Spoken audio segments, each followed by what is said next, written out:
Magandang araw sa inyo mga katiits. Nandito na naman tayo sa ating panibagong video upang makapagbigay alam sa ating mga kasamaang treasure hunter. May papakita ako sa inyo na isang marker na nagtutukoy sa isang sucker loop or quick deposit. So ito na, dito sa isang marker, mayroong isang bilog na marker, tapos may dalawang guhit na indication na ang item ay dalawa, tapos may dalawang hole dito na parang numero 8, pero indication parang isang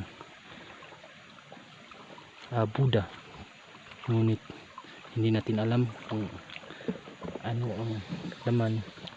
Pero yung hole na isa ay malalim, tapos yung hole na isa, ito, ay mababaw lang. So mayroong directional dito papunta dito sa isang marker dito, yan. At may hole, tapos intersign na nagtutukoy na dito lang ang item. Tapos may hole pa dito na natuturo dyan mismo sa spot na yan. Bakit nasabi kong may spot? Kasi may letter C na may hole dyan, tapos yung tabas niya, yung tabas na yan ay papunta dyan. Yan, may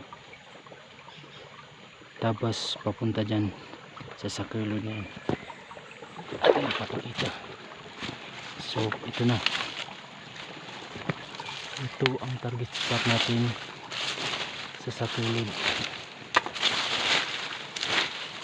dito. Ito lang, ito na siya mismo, yung sucker load. Bakit nasabi kong yan ang sucker load? May intersign pa dito, yan,